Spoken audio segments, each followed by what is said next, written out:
How does everybody feel? Do you have a general idea, or is there anxiety about becoming a homeowner? Do you have some of that um, about the process and getting into home ownership? Is it stressful?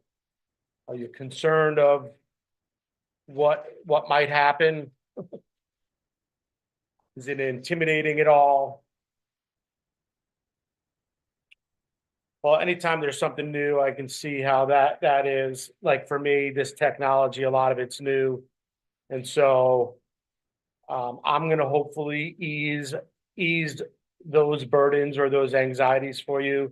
I'll tell you, most people that I've worked with, and I'm going into my 24th year at the end of this month, they are they have a story that they build up in their own head, maybe, that they think buying a home is harder than it really is. And so I want to encourage you, right? I think it's big that you're here and it's working towards the right direction.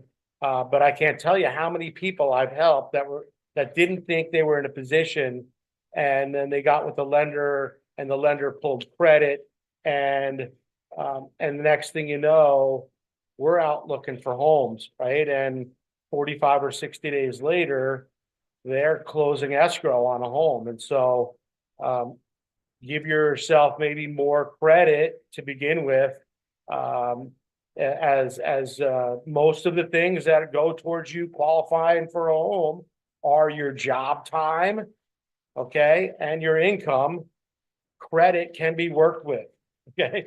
A lot of people think, oh, my credit's horrible. And we get them with the lender and their credit might be suspect, right? But they get with the lender and the lenders have all sorts of different tricks really to go ahead and boost credit and do it quickly. One thing they have is what's called a credit analyzer, and it's built into a lot of their software. And what it does is it analyzes your credit and your credit score and maybe what might be holding your scores down. And it gives a fast path result solution to getting your credit score where it needs to be able to buy a house. And so I hope that's clear. A lot of this can happen in 10 to 14 days. Some things take a little bit more time.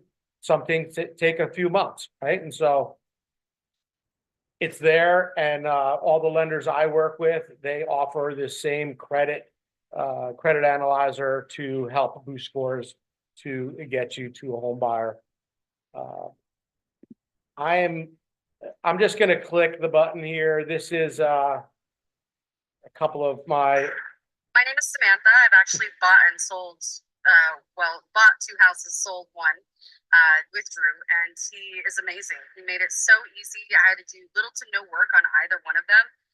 He was very clear and concise, super patient and understanding, worked all hours of the night. It didn't matter what time I called or text, he was always there to answer and available for me. So I really appreciate you. Thank you so much, Drew. When I decided to sell the first house and buy the second house, it was a little messy. We had a month. So we brought the people in to look, and the first people that came in bought the house. Then we had 1 month to find my house, so that was a little rough. But he stuck through it. He was with me all along the way. He was very patient, no matter how much indecision I had. He understood, and he was okay with me, kind of going through and taking my time. So thank you so much again, Drew. You're awesome. All right, and I'm just not going to go for the sake of time, and I don't want to pat myself on the back. The next one is Kirby and Andrew, and they moved from Washington. They relocated during COVID, and they had a great experience as well. And then the last one is some seller clients of mine. I'm not gonna spend time going over this, but I'll just tell you, I've been in the business as a licensed realtor since 2000. So I'm going into my 24th year. I've helped hundreds of buyers buy their first home. That's really what I'm passionate about. I know it's a lot more work than listing homes, but I really get gratification out of it, and to help people get into their first home and become part of their friends and, you know, be invited to their kids' quinceañeras and birthdays and so on and so forth. It's part of who I am at this point. And so I sell real estate from Phoenix West. Okay, I've lived all over the valley. Moved here and went to school in Tempe at ASU, and then have lived in Scottsdale and in North Phoenix and in Glendale. And then we moved out to Verrado when we started a family. And so I've lived all over. I'm well versed in all parts of the valley, but I do choose to focus anyway, Phoenix West. My son goes to school in Phoenix. His mom lives in Phoenix, and so it's best for me to do that. I do have a network of other realtors that I work with that are either on a team of mine or just that I know they've got they're great people, they're great realtors. And so if you were to say, hey, I want to buy a house in Gilbert, I have someone that would help you out there in Gilbert that I can say, rest assured, they're going to give you great help. And I can hang my hat on that. I'm going to go through this pretty quick. The steps to home ownership that are really important is to start with a local lender, that is in the game and knows the programs for first-time home buyers and has certifications to offer these grants and down payment assistance programs. Not every lender is certified to do so because it's more work, and so a lot of them don't choose to do the extra work.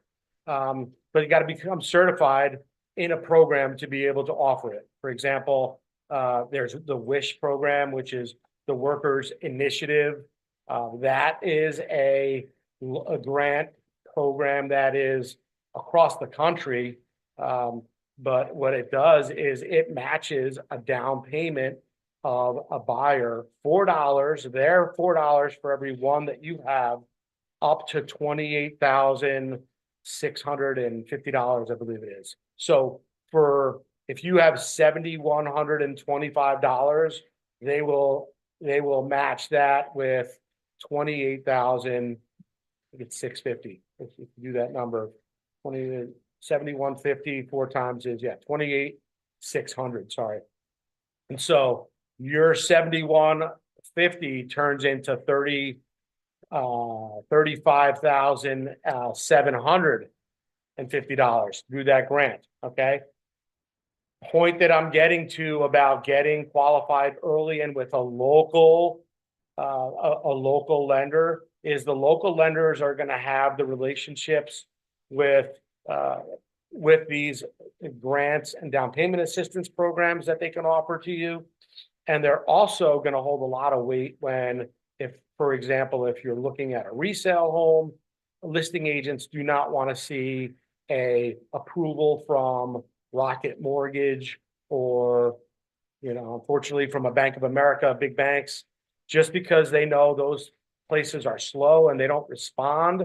Traditionally, they just don't respond to us and our paperwork and our the timelines that we have in our contract.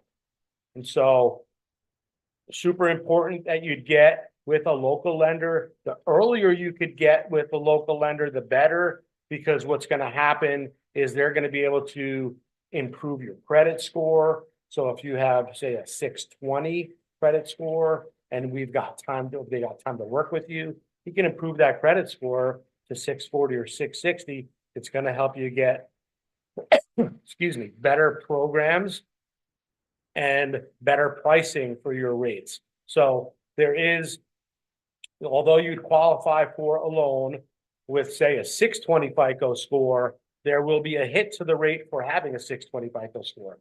And then there'll be price improvements to that rate as your credit scores improve.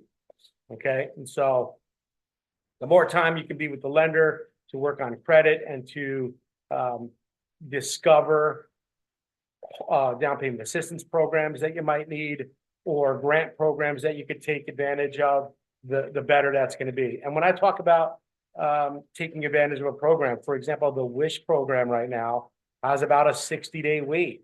So you got to kind of get in line and wait for them because you'd be at their whim in order to get their money, really, right? And so how that works is the down payment assistance programs or the grant programs, they go ahead and they qualify you just as the lender does. So the lender is going to do, collect your credit, and they're going to collect income and job verifications and verifications of rents. And they're going to put together a loan application, and then the grant program or the down payment assistance program, they're going to do the same for you as well. So you'll be underwritten 2 times because the grant is its own type of a loan, if you would, and then the loan, the mortgage that you get is as well. And so a lot of times what's going to happen is, like the Wish program will have a silent second that will be forgiven over time.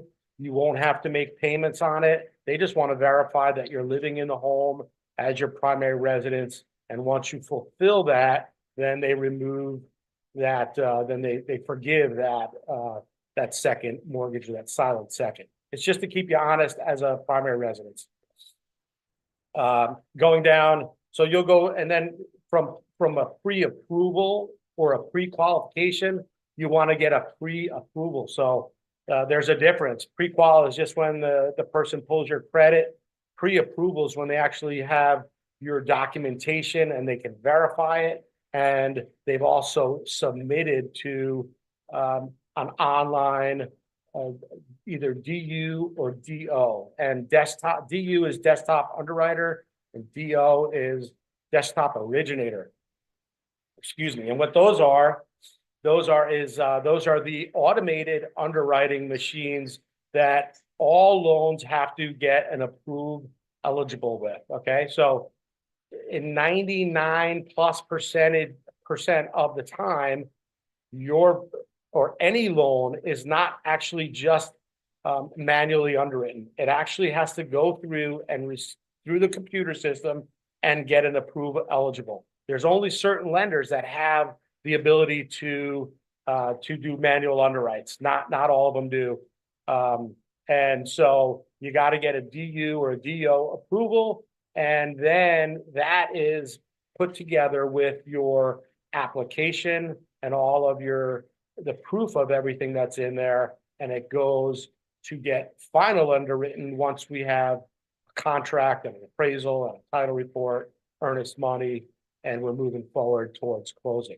So once again, the sooner you get involved, the more opportunity you have to get the best programs for yourself, to improve your scores and to get the best qualification. And I'll tell you, if someone pulls your credit and you've got a 640 and they tell you, hey, I'm going to go ahead and work on your scores and get them up to a 660 or a 680, you're going to be really happy because your interest rates are going to be better and the opportunity for different loans are going to be available as well. So the higher your credit score, the more loan programs that are available to you.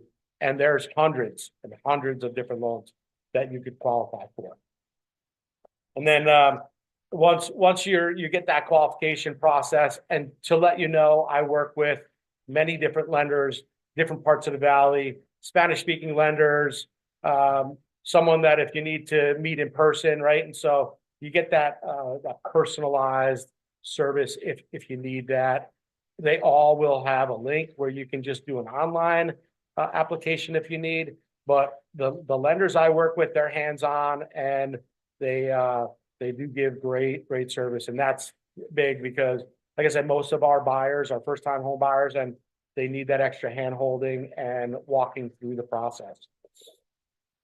And so once you've got that, once you've got your pre-qualification, that's then a pre-approval, we're out looking for homes, and I'll set you up on a portal to find homes that meet your needs, so that when something hits the MLS that meets your criteria, you get that in real time in the moment, okay? And anytime there's a change of status, change of a price, that goes out as well. Right now, I'm selling new homes just because new home builders are offering huge incentives, and resale can't compete with that. You know, people that are selling their resale home just aren't giving $20,000 to $25,000 for buyers to use to pay down interest rate and closing costs. And all builders are really giving that kind of money, and that's significant. That makes a home affordable now, and affordability is what we've been combating here since our market went crazy in 2019 and 2020, and then rates went up, and so affordability is really the issue, and prices haven't come down, making it more affordable. All right, and so that whole process, I won't go over it too much, but we'll search for a home, we'll find and negotiate the deal, we will get it inspected and review all documentation that comes in. When I say documentation that comes in, you're going to get CC&Rs for the HOA. You're going to get an inspection report that could be anywhere from 80 to 150 pages. You'll get title reports. There's stuff in there that could put you to sleep, really. But you're going to want to look at especially CC&Rs. People that haven't been used to living in a community that has a homeowner association.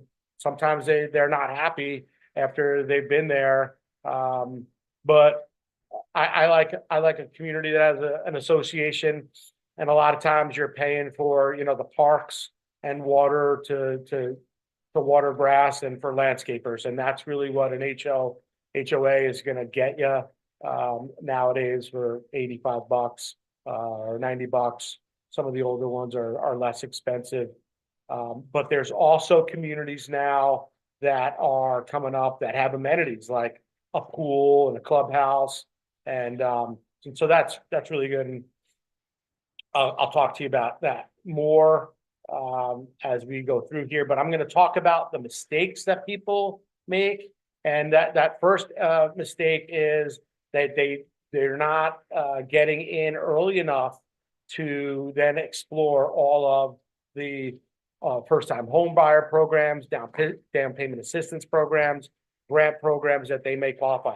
Folks, that's like free money, and I love that. And that's why I say, if you can get in the hopper early and you're not in a rush, let's get you in. If you can qualify for that wish where you get 4-to-1 matched money, that's free money. I'm not in a rush to put you in a house. I'd rather help you get that money and get you in the best financial situation in buying that house. Okay, so the earlier you start, even if you think, I'm not looking to buy a house for 6 months, pull your credit now, work with the lender now. It might take them 3 months to get your score from where it might be now to 680 or 700, or from 560 to 620. Okay, big difference between there. Once again, I've already talked about a couple of the programs. You got Wish. City of Phoenix has a neighborhood stabilization program where they basically own homes, they renovate them, they're like brand new, right? And then they're offering a subsidy and down payment assistance to help you get into those homes. Again, this stuff is all forgivable second mortgages. Down payment assistance might have you locked into a rate and the mortgage for a certain time, just because when they're giving you the money, they're building it into that rate, and they're betting on you paying them back for a certain period of time before you either refinance it or pay it off. And so there might be a prepayment penalty on some of those. But the lender would definitely go over that. And you would know full well what you would potentially be getting into before you got into it.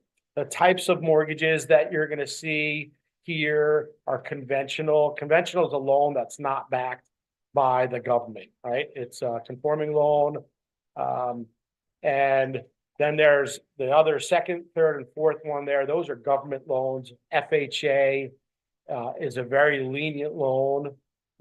If you've got a 2-year job and a stable income, even if you've got suspect credit down to 580, they will get you an FHA loan. You can get an approval on an FHA loan. If you had a larger down payment, 10% down, it goes to 500 credit score on an FHA. And the VA also is another government loan. That's for veterans, 0%. That's a great loan, veterans. That's the best loan out there is a VA loan. They're the best rates out there, and they don't have a monthly mortgage insurance. And then the USDA loan is very similar to that VA loan, but it's harder to get into USDA loans anymore in Arizona just because the valley's grown, and anywhere and in the valley anyway, because the valley's grown so much that in order to be considered in a rural area like where I am now, I live on the east end of Buckeye. And so Jackrabbit Road, Verado, this used to be where you could get a USDA loan. And then as the community Verado that built, and then a lot of people started coming to the area, that USDA boundary was pushed out. And so now you have to go towards the western end of Buckeye or into Tonopah to be able to get a USDA loan. Once again, FHA loan is a government loan.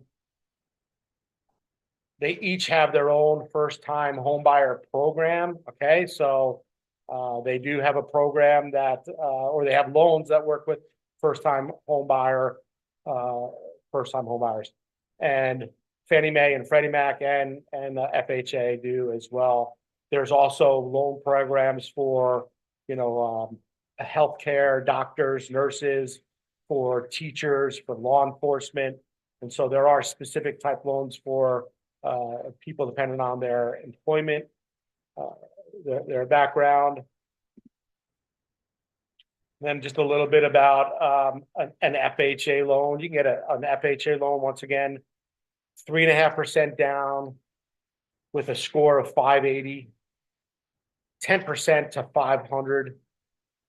The one thing that's great about an FHA loan is an FHA loan offers a streamlined refinance. So if you were to buy a home and you had, say, a 5% interest rate and rates go down to 3.5%, they would go ahead and refinance you just on a mortgage history alone. So they wouldn't pull your credit.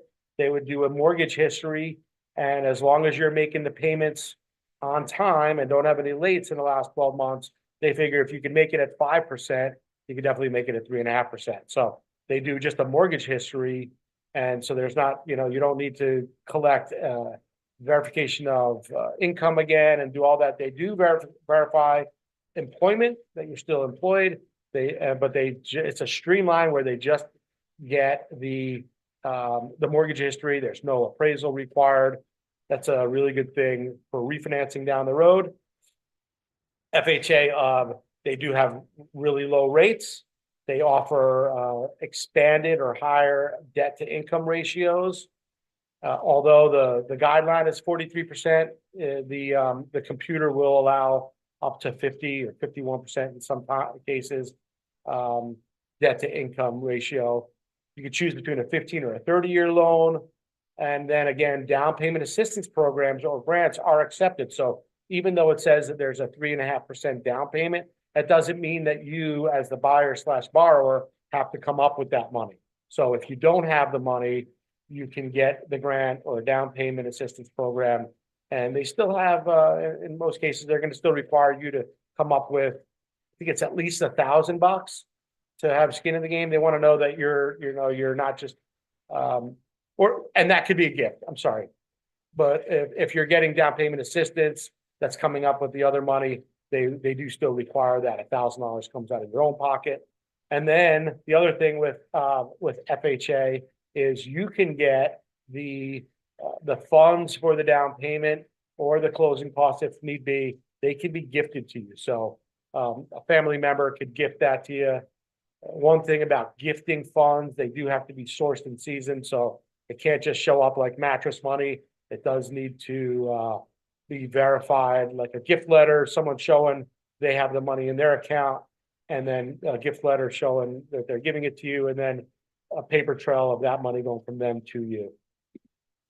Conventional loan is a loan that's not backed by a government entity. Okay, it's available through private lenders, and those are Fannie Mae and Freddie Mac. Those are the big ones, and they have tons of.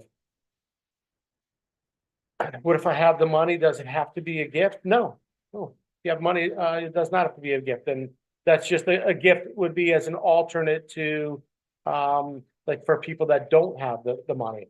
Like when I bought my first home, my folks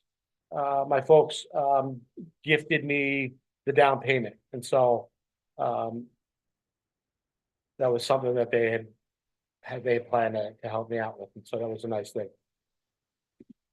Comparing the FHA versus the conventional, you see how they both offer low down payment loans, but you can see how FHA is more lenient with your credit score. It does show that conventional goes up to a 50% debt to income ratio, but the FHA will as well. Loan limits for an FHA loan are $530,000, while you can get up into the $700,000 on a conventional loan. I will say mortgage insurance on the monthly is less expensive on a conventional loan than it is on an FHA loan. And there's ways to actually avoid it completely. If you have like as little as 5% down, the lender can work with adjusting the rate or have a prepaid mortgage insurance. There's a bunch of different ways. And I'll tell you, if you're a new home buyer, that's the way to take advantage of the money that they're giving as an incentive. And that's another benefit. I'll tell you, I first started in the industry as a mortgage lender. So for the first 6 years, I was doing loans, and then I went and got my real estate license, and my ex-spouse was the lender back in the day. So we were a team in that, and so I know a lot about the mortgage side of it, is the point being. And I work with the lender. So I work with the lender. I know what I'm talking about well enough that I can get on the phone. A lot of them they don't like that at first, right? But they know after they talk to me that I know what I'm talking about, and I'm not just trying to get in their way, but I'm trying to, collaborate and put a deal together. And so even on the new homes, right? On the new home side, I help put deals together, help them keep them keep their pencil sharp, if you would, right? And so I do have a very, very deep understanding of the mortgage industry, and I work very closely with the lenders that I refer people to help get them into a home.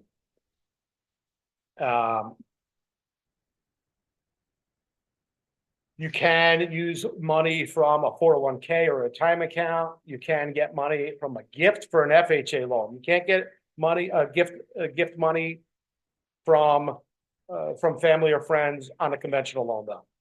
You can get money from stocks, bonds. You can sometimes use a credit card, but you cannot create new debt you cannot create new debt that's going to have a repayment longer than a year, or the lender's will count that payment against you. So really, you can't go out and get a loan unless you went and got a loan for like $4 grand, and then you're going to pay it back in a year. Then they wouldn't count that against you. But for the most part, everything's got to be documented. You can't just have, like I said, mattress money show up. But if you're in the situation where you need the grants or the down payment or a gift, then you would just go with the FHA loan. And then even some of the builders right now, they are offering, they have a deal where if you refinance within 3 years, they do it for free. All right. And that's just like a perk that they're that they're doing to help you to get in with them. Once again, at the beginning, I was saying the biggest factors in this deal are you, right? Like, have you your ability to repay a loan, like, you know, your income and your job time, the willingness to repay the loan is going to show based on your history of paying debt in the past.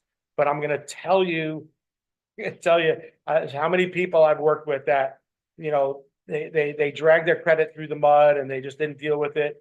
And the biggest thing you could do is get your credit pulled immediately and let the lender work with you to see what they can get removed and get that credit analyzer to get the score over 620. Who cares about what happened in the past if we can fix it now and get you to where you want to go, right? I mean, most people have had an issue at some point, and so I don't hold that against anybody.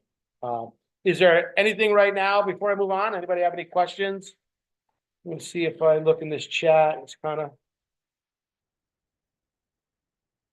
Caesar, anybody, Tanisha, questions? Want to remind there is oops, what did I just do? That's not what I wanted to do.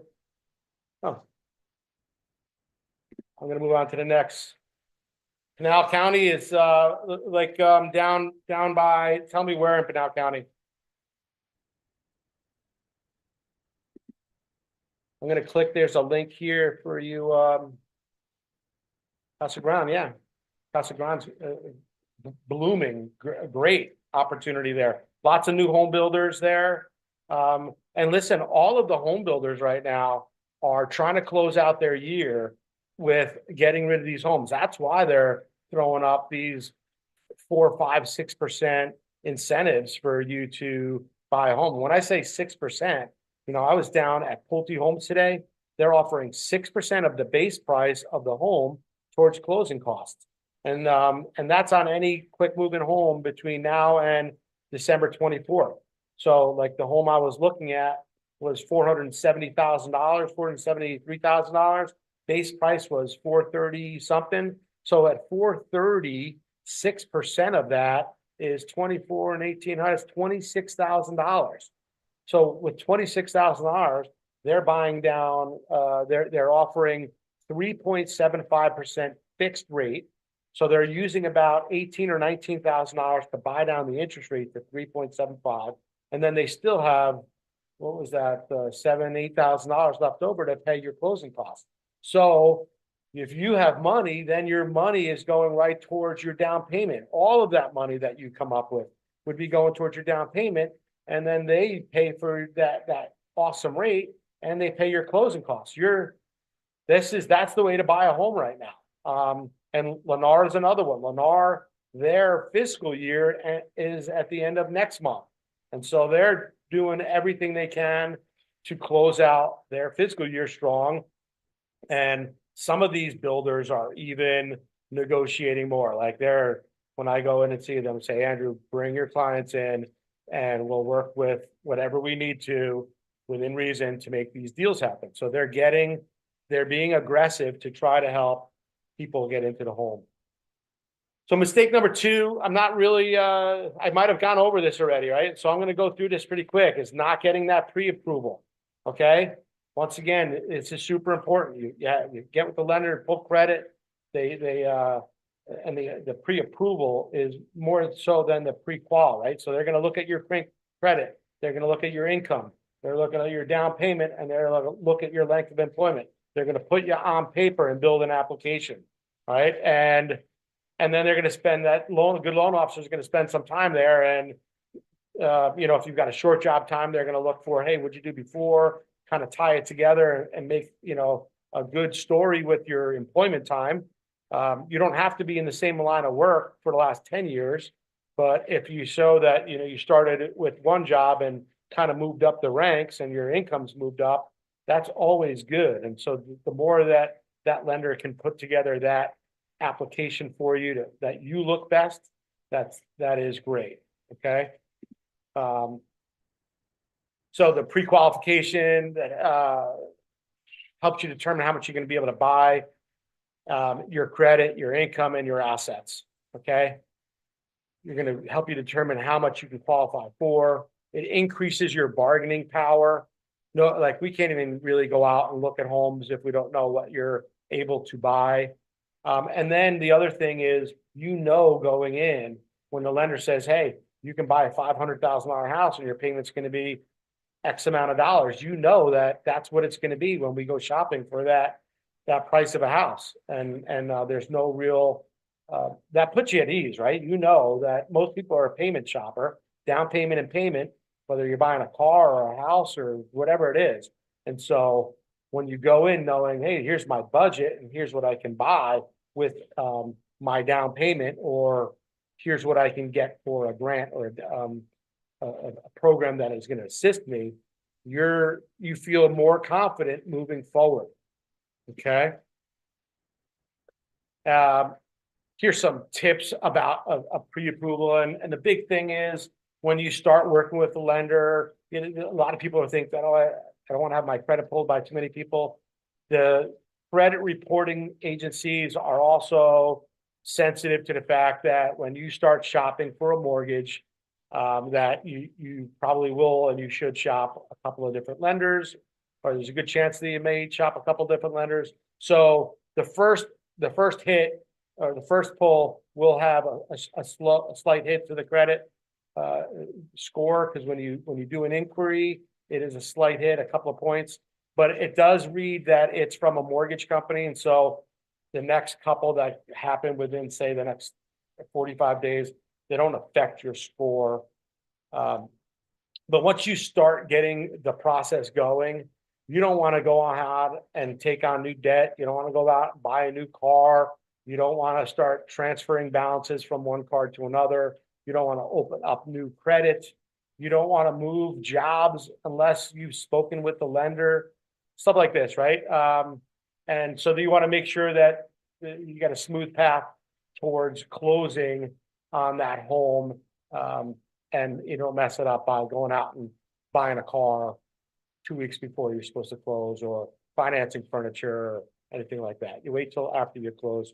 I'll tell you, most of the home builders are selling homes with full appliance packages. They're not including laundry machines.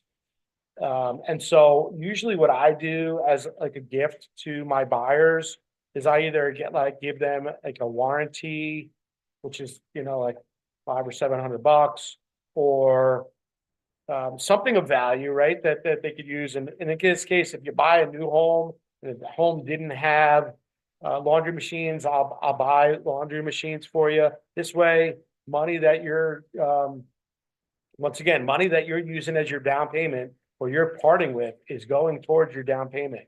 And then when you close on the home, if you need furniture, then you can buy yourself furniture. Most people have that stuff, or they might upgrade it to move into their new home. But I, as a thank you and pat on your back for doing the good job and getting into home ownership, will reward you with on a new home, like I said, a set of laundry machines up to like $1,500.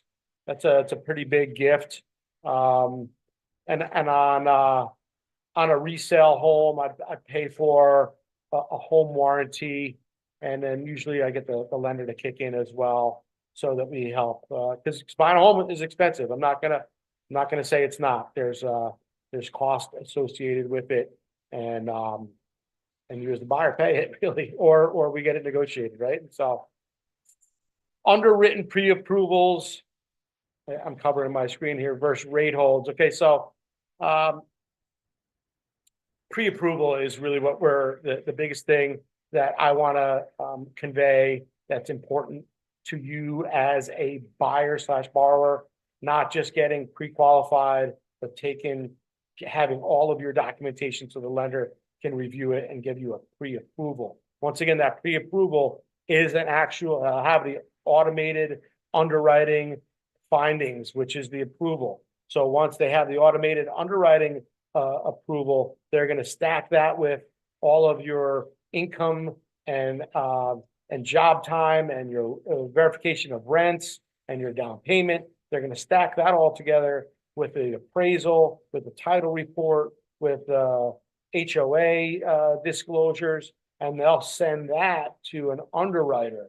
An underwriter will actually review everything and go off of the findings of that DU or that DO, okay? So that DU approval is gonna say, a satisfactory appraisal at or above contract price. It's gonna say satisfactory title report, right? Verify income, verify job time, verify rent, 2-year history. And so they're basically just going down and verifying what the findings asked for and what the loan officer and their processor stack together to as the verification, the documentation to verify that. And so that usually is really happening in the last couple of weeks before you close escrow, because it does require having the title report, the HOA disclosures, the earnest money, the appraisal, and then that all gets looked at, right? The appraisal's looked at by an underwriter. They look at an appraisal and sign off that appraisal is good. Okay, so that's another thing about appraisals. Appraisal, just because an appraiser says a house is worth this, does not mean that the lender is going to bite off on it. That's not a big issue. It's not a big issue right now, but I'm just saying that can happen. Okay.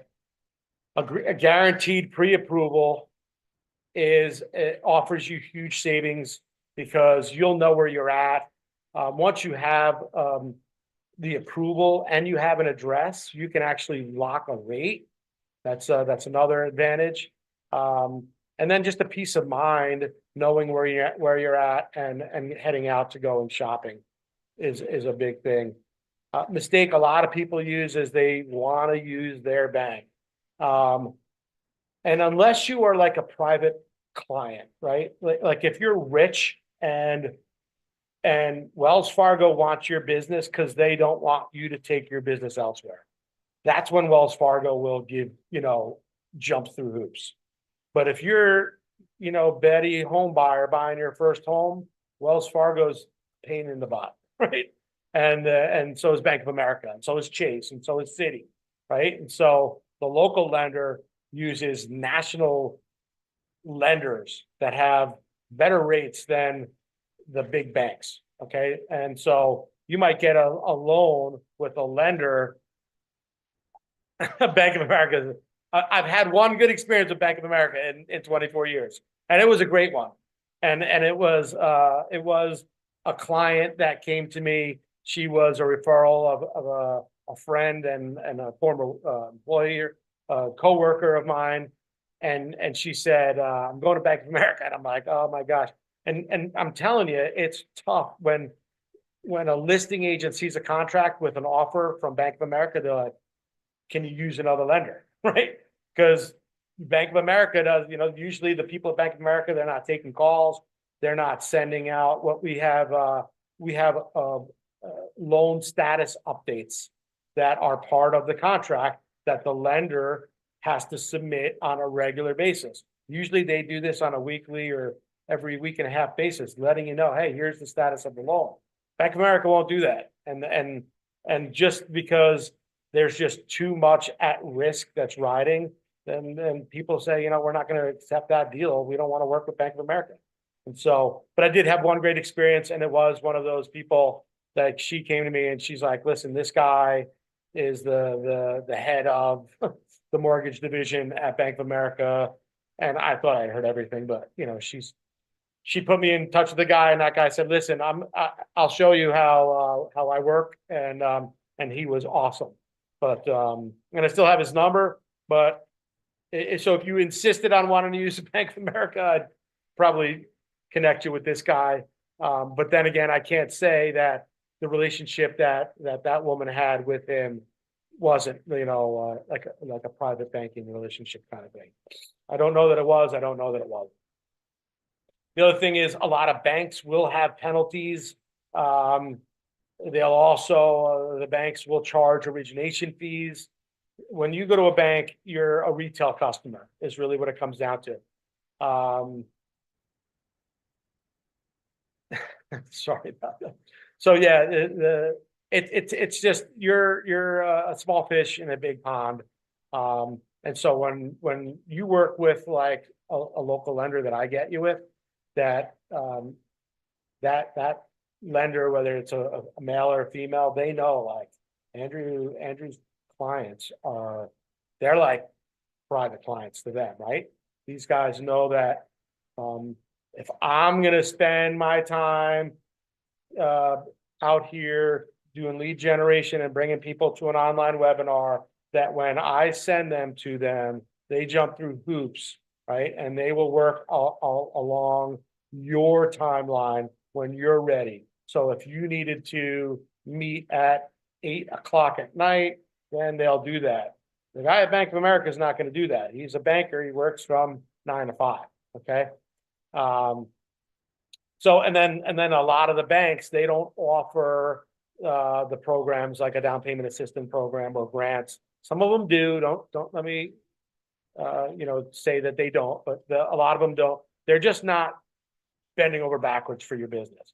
And this is a service industry, right? And so, like, I'll tell you, the lenders I use, I love them, but sometimes I have to climb up their backside, right? I have to let them know that this is everything is timing is everything. And so I could do that with someone I have a relationship with. Can't do that with a guy at Bank of America that doesn't even take my call, right? Using your bank, the bank penalties. This talks about I don't even like that slide. I'm not going to go over. Buying directly from a builder. Listen, I take you to a builder and I'll just tell you straight up, the number one thing I help people do is I keep them from getting in their own way and making a mistake. Like I just had a guy, Joshua, that saw one of my videos over here at Silva Farms, which is a gated community in Goodyear, brand new. They just had they launched their grand opening. And so he saw my video and he called me and he says, Andrew, we bought a house in Tolleson. We live in Goodyear. We're supposed to close in 2 weeks. And I just saw your video and now I'm having cold feet. So I met him out there and I was trying to flip him. And he was like, listen, I'll give up the 3,000 earnest money because this deal's better. He was going to wind up with a lower payment in a gated community in Goodyear and be able to keep his kid in the same school. That was the big thing. And so because he was supposed to close escrow in 2 weeks, I didn't realize when he called me that he was closing escrow in 2 weeks. After going and meeting him at the builder, then he says, we're supposed to close in 2 weeks. I said, well, you can't close on this in 2 weeks because the builder is going to take, 30 or 40 days to do the loan.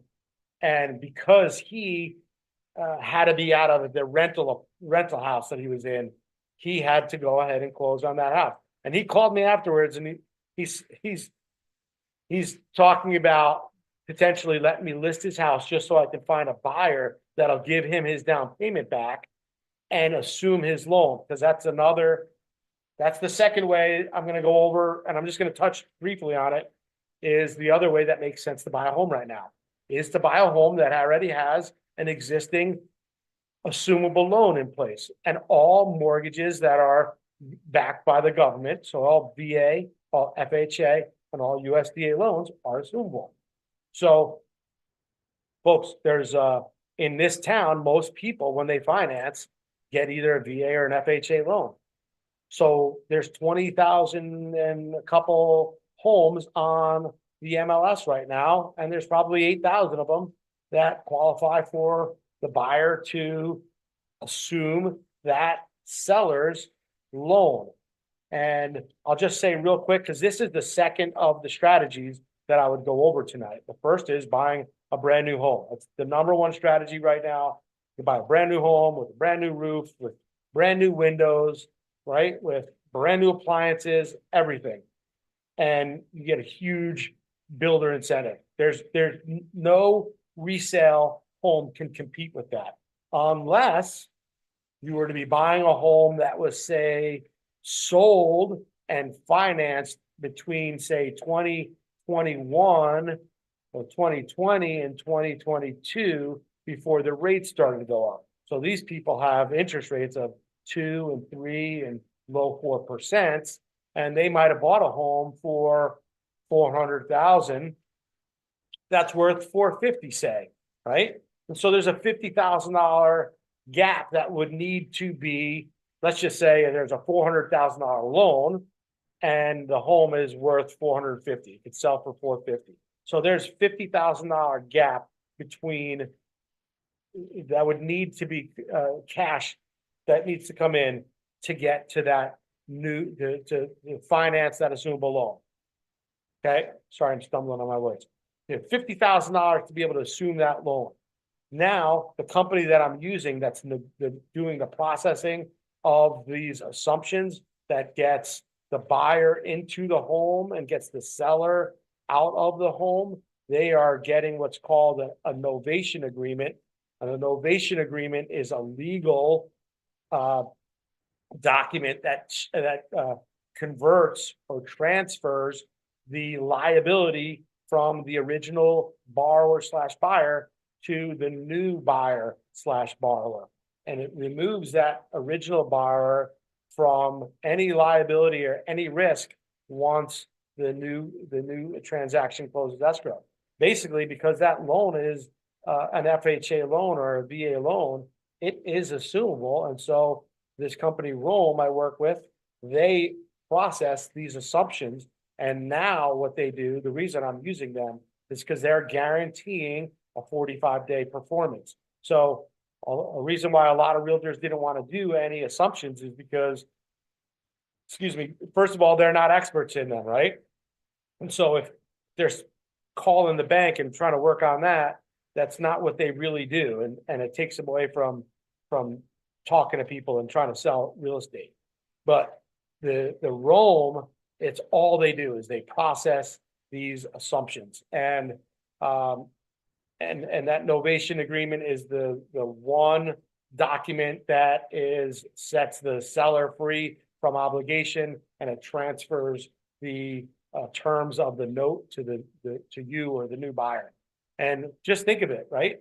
Let's just say a home was bought in 2020, January of 2020. So that's 4 years, 21, 22, 23, 24. That's 4 years and a half ago, say, right?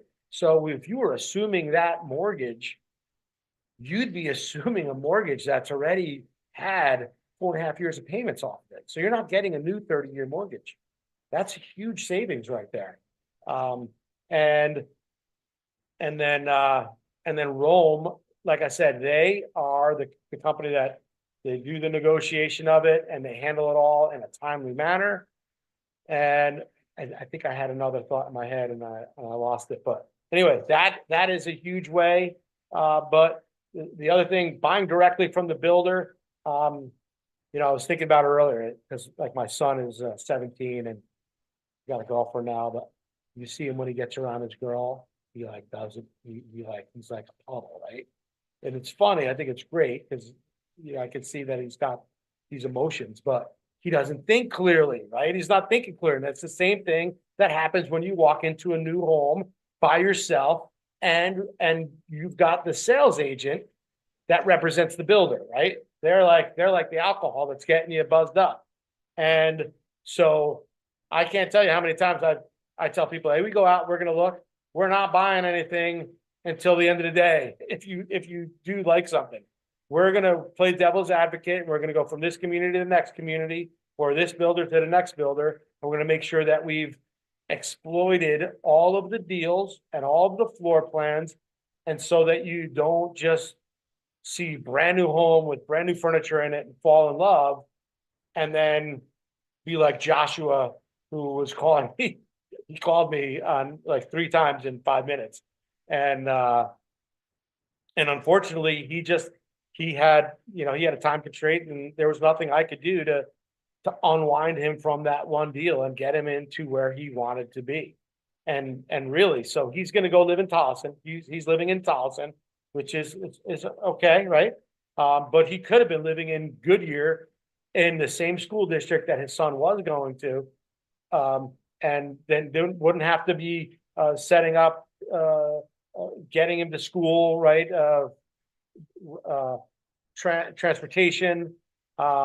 He'd be in a gated community. So he'd been in a gated community, and with the incentives that the new that new home builder, it's Meritage over there at Silva Farms, they have their deal was better than what he was getting from the company he bought from. And it was Meritage is a better builder, and Silva Farms has amenities. So it's got a clubhouse with an indoor and outdoor area. It's going to have a gym in there. Once the sales center, the guys aren't selling out of there. They're selling out of there now. It has a kitchen that the community members are going to be able to use. It has an outdoor kitchen and a bar area. It has a pool. I mean, this place is beautiful for $135 a month. Really a beautiful community. And I'm thinking, wow, most of the communities are $80-90 a month for HOA. For $50 more, you could have a gated community with a pool, a clubhouse, basketball court, you know, and it's really all in one area set up to bring all the people in the community together. So it's a really social kind of setup. We've been considering going there ourselves. So yeah, that's the number one thing. We gotta go. The wife is like, I like this house. And I can tell the husband's ready to buy it because the wife likes it. And I can say, we gotta go. We gotta keep on the plan, and then we'll come back if and when we're done going through all of your options. So it keeps you from just making a rash decision, really. And the cost of that is significant, right? A lot of times they're going to give you the incentives, and the difference being when I have knowledge of the incentive, I'll go over those with you so that you know your best bet. And sometimes they'll offer, like Silva Farms, for example, they're offering 6% on their quick move-in ready homes, right? But they're also allowing you to use an outside lender, and they'll give you half of that incentive, so 3%. So sometimes, okay, like in the case of the Wish Grant program, they don't have that program, so I can flip the buyer over to my lender. My lender will go out and help you get the grant money, and you can still get some of the incentive, which is better than none, and buy the new home, right? And so just want to look at the financial pie from every angle, really, is what it comes down to. And a lot of times you just don't do that when you're not working. You don't have your advocate right next to you. Okay. So the closing costs can be a bait for, a higher rate, which could cost you in the long run, right? The realtor that works for the builder works for the builder and not you. They are not your realtor. They are the sales agent for the builder. And let's see, got to move this to see what it says. Yeah, that bottom one I added, your counselor to keep you from getting caught up emotionally and making a bad decision, not based on all options. That's really the number one thing there. It's just to keep you level-headed. So we get kind of buzzed up on seeing a nice wide entryway and, brand new beautiful home that's clean. We want to look at 4, 5, 6, 8 different builders, a couple different communities, and then let you drive around and see what's around there and see the schools and research the schools, right? And how far from the freeway you are, stuff like that. These things that once you're in the house, you're like, damn, I didn't realize it took 15 minutes to get to the freeway, right? Silva Farms is like a mile off the freeway. Ooh, here's a big one. You don't want to ever skip a home inspection. And you know, before you go out and buy a home for $400,000 or $500,000, you want to make sure that there are no deficiencies that you could have uncovered by spending $400 to $600 or $700 on a professional home inspection. Okay, and so skipping a home inspection when it says $20,000, that could very well be significantly more. There could be an issue with the foundation, and I'll tell you.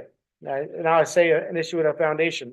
I was flipping a house in the far East Valley about 10 years ago, and the guy that was buying my house, that house, I wound up selling his house, and he tried to cover up a crack in his foundation, and he started to tell me, and I said, "Hey, it sounds like you're disclosing an issue," and he tried to tell me, "Hey, you work for me, and you can't disclose." And I said, "Listen, I got to treat all parties fairly. If you're telling me there's an issue, I do have to disclose it."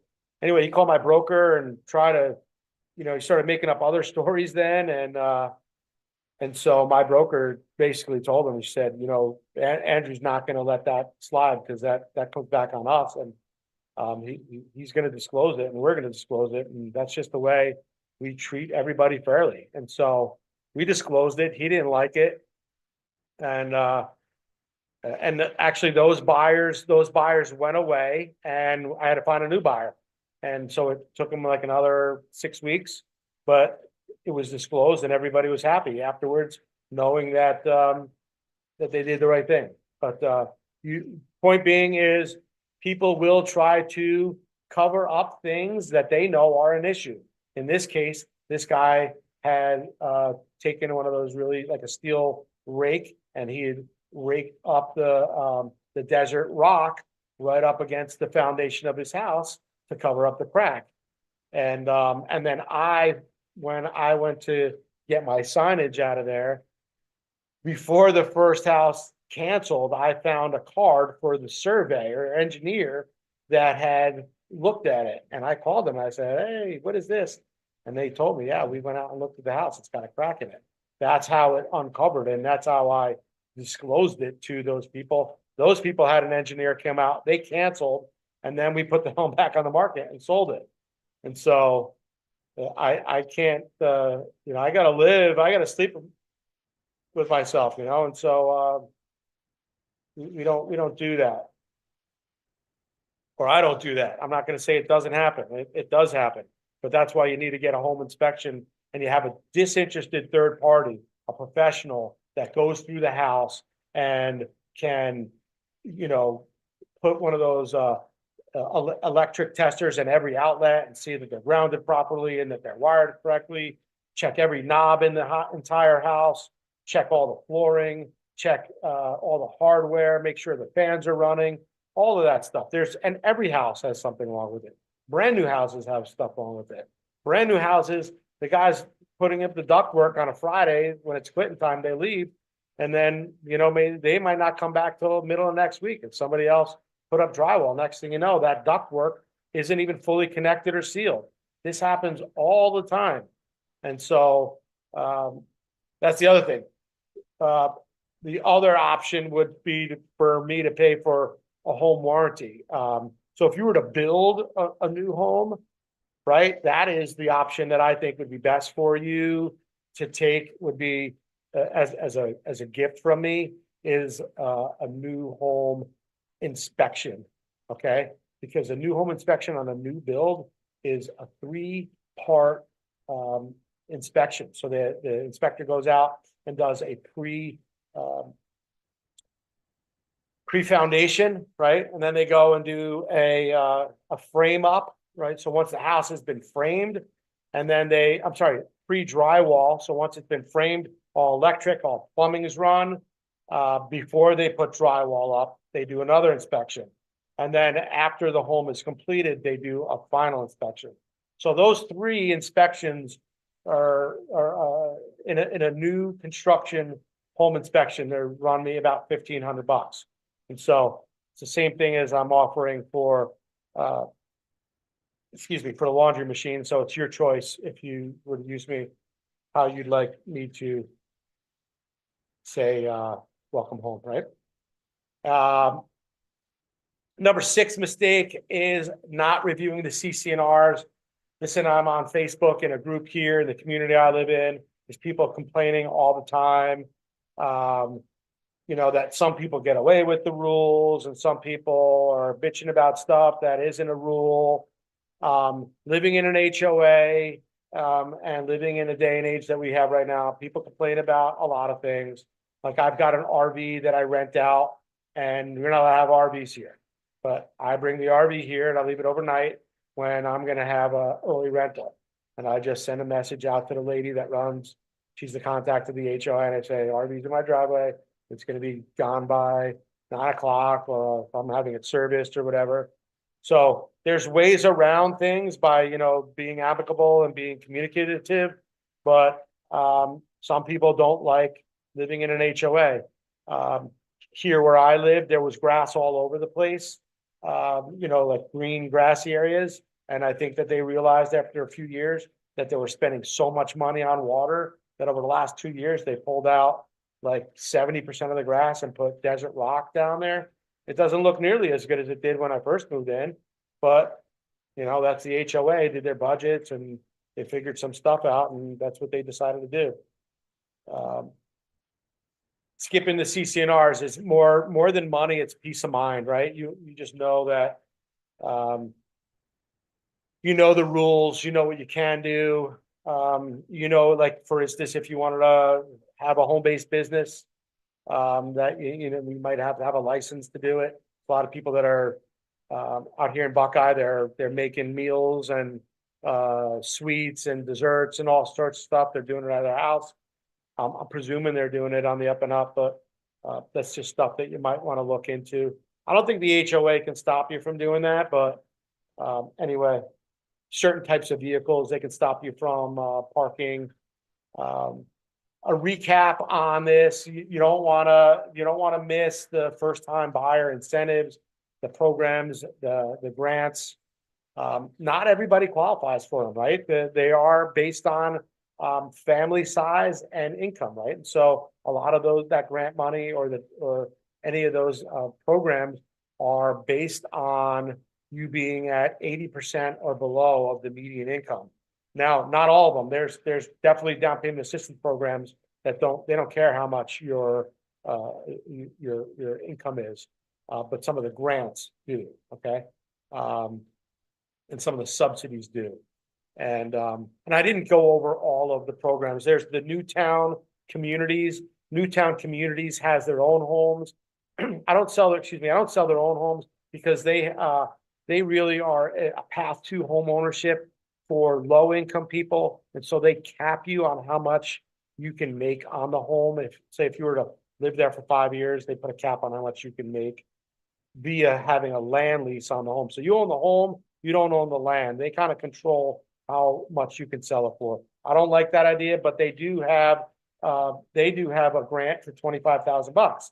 So they have that. At City of Avondale has a grant for $40,000.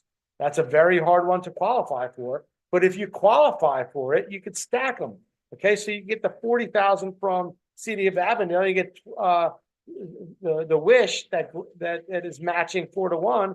So if you had your own money of 7,100 and change, you get 28,500 plus the 40. That's $68,000 in free money. Okay, that helps some people qualify for a home that they wouldn't otherwise qualify for, and that's what we do. We exploit that. We dig for diamonds, right? And we find them. And some people say, "Hey, I have my own money. I don't need a down payment. I don't need the assistance. I'm just not sure if I can qualify." Most of those people, 7 out of 10 of them, that pull your credit, you're ready to go right now. The other two out of 10, they're ready to go in 30 to 45 days. 1 in 10 need work. And that's when the lender just puts you in their credit analyzer, gets you fixing some stuff on the credit, and gives you a couple of different references that you can go out and start new accounts, maybe start a secured credit card that will report and bring your scores up. These are all little tricks of the trade to help you get to to get to a score to get you into home ownership. Once again, the pre-approval, huge. Don't just go for your bank, work with my local lenders. Don't skip the home inspection. Always use a realtor, always use a realtor. And don't skip the condo, it says condo document review. It's really HOA reviews. And right now, like I said, Lennar, the gal I met with yesterday, Tom down in Goodyear, he said, "Hey, Andrew, next month is the end of our year. So any of your buyers, like we have some extra flexibility." These guys are trying to make deals. And so all the builders are, right? And so they know, Lennar knows that William Ryan is offering the incentives and Pulte's offering the incentives. But now Lennar is saying, "Hey, our fiscal year ends in 60 days. We're going to get really aggressive." So I like a Lennar home. I live in a Lennar home. I like a Pulte home. I've owned a Pulte home. I've owned a lot of homes. I'm not trying to impress you, but I'm in the industry, and this is it. I've owned flipped houses, and so I'm real familiar with all of the builders. You guys got some feedback? Yeah, thumbs up. Is anybody feeling better about maybe moving forward? Okay, so these are the new homes.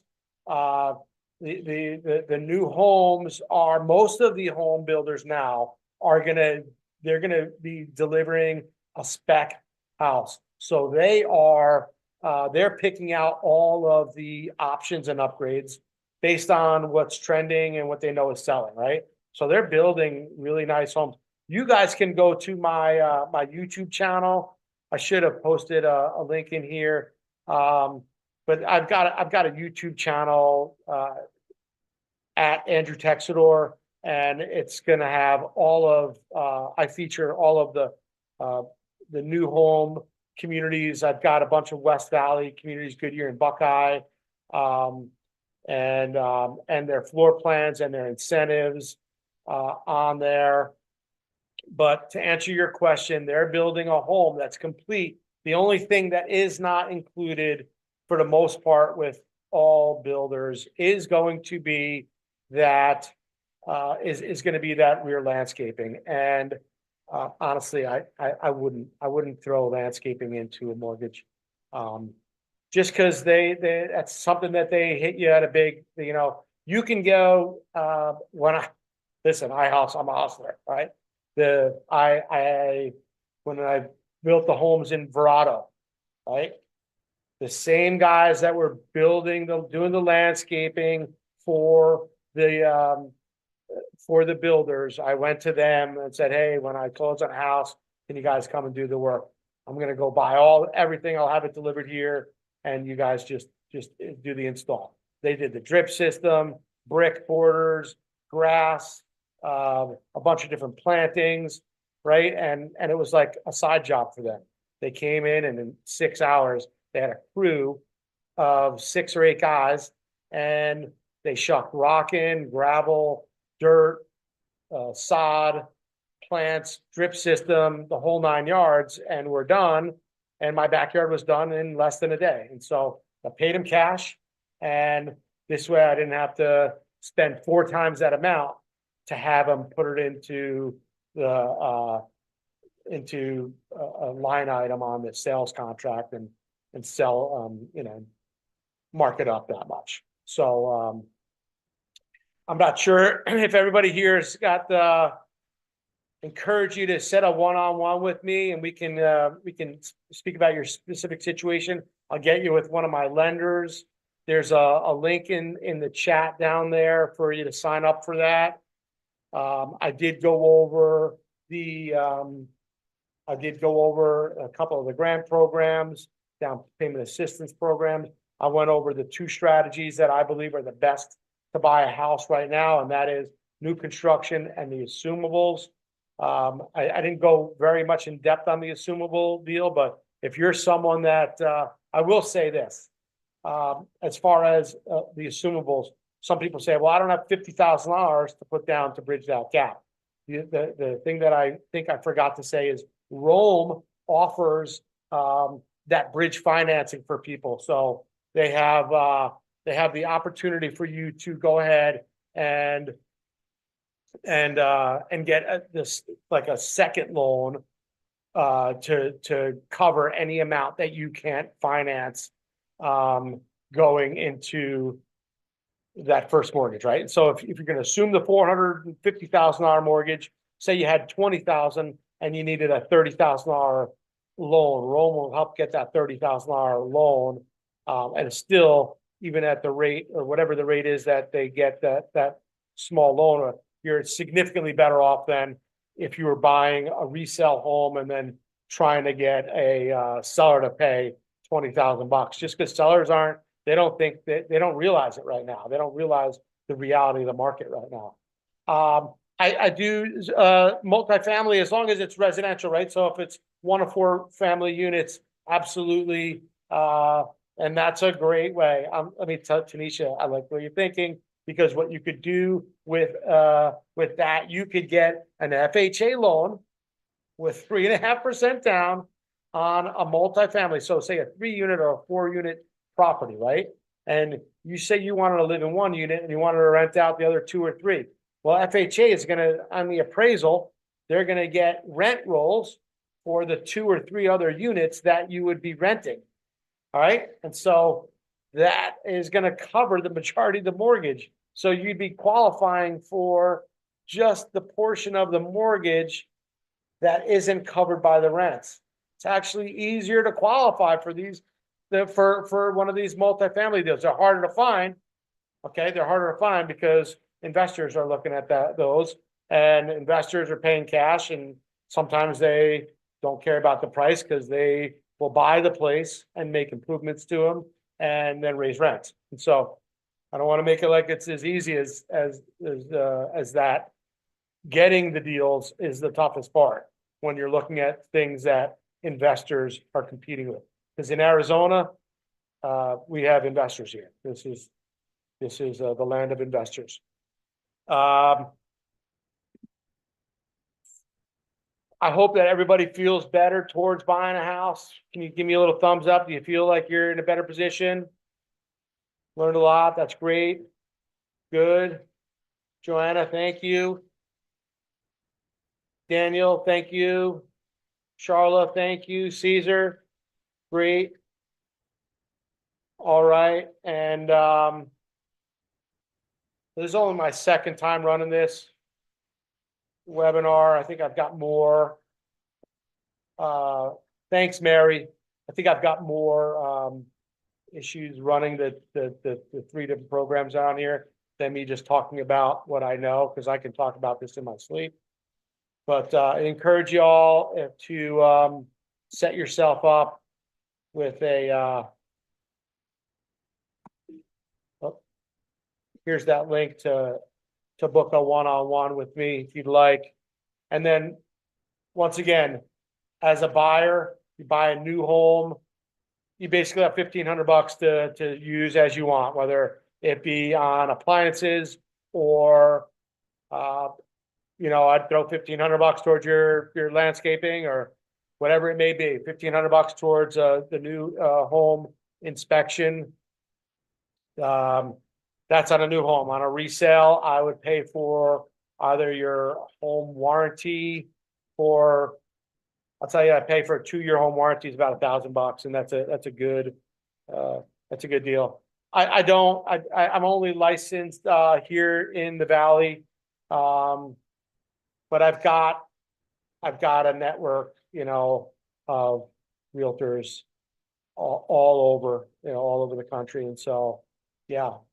Call on me for any of your real estate questions. Give you the time. And so when I talk about my team and I'm like a one-man show, right? I do have people that do like SEO for me and do different tasks, but I'm like the face of my business. I deal with everybody one-on-one. I'm accountable that way. I don't mess up very often. If I do, I'll stand up and say my mistake. And if I do ever make a mistake, I make up for it. But there's the link again as well. It's in that chat. If you want to ask questions, feel free. I'm going to go ahead real quick and pull the link to my YouTube. If you just give me a second, I'm going to pull a link to YouTube and see if I can't get that right here real quick.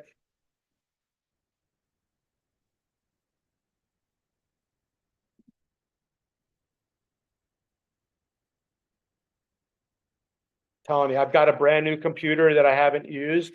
Like, I've got a brand new computer that I've had for 2.5 years. That's how much of a creature of habit I am. The computer I'm using is a 12-year-old MacBook Pro, and I've got it on a bag of ice because it's getting so hot. You can, okay. You want a copy of my slides? Are you looking for a copy of my slides or of the webinar? Because the webinar, once I'm done, it's gonna save a copy of it, and then I'm gonna load it in tomorrow, and then you'll be able to get on. Tell me, Joanna. Jonna. Let me know. Let me know if I can. If it's the slides, I will see about that. All right, I'm just gonna take this and I'm gonna put this link. Hey there, this is Andrew, and I'm out here. So in that's Toronto, East, on the east side of this is Toronto. my New construction homes. This is Taylor Morrison, the Paisley model. all right, sorry about that.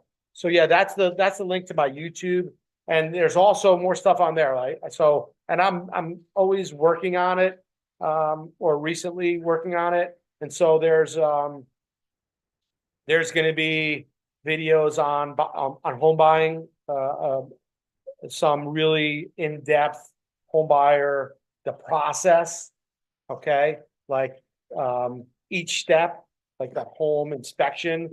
I just posted a video, or should be getting posted anytime soon now, but it'll show you really in-depth, great content about being a buyer, being a seller, communities, programs that are out there, and cool. Webinar will be good. So yeah, you'll get that you'll get that. Thanks, Tanisha. Thanks, Sarla. Mary, I hope I hear from you. Mary, talk to me. You were Mary that was on that I didn't get on the first call, right? Or the first webinar. My son had a car accident like 30 minutes before my last webinar was supposed to go off. And then I was so flustered, I had to cancel it. So this one, I invited everybody back to. Anyway, guys, ladies, gentlemen, yeah, he's okay. His car's a little banged up, but yeah, let's get on a call, Mary. I'd like to talk to you one-on-one. And thank you for sticking around and coming back. That means a lot to me. Tanisha, let's get together, and I'm gonna cut it short. We've been on for about an hour and a half. I know your time is valuable. I can talk all night. All right, great. I'll talk with you Saturday, Tanisha, and Jonna, I'd like to hook up with you as well. All right. Be well, everyone. Reach out to me directly. Thank you. God bless you. All right. I look forward to being your counselor in this deal, to taking you across the line of home ownership. Thanks for spending the hour with me, everybody.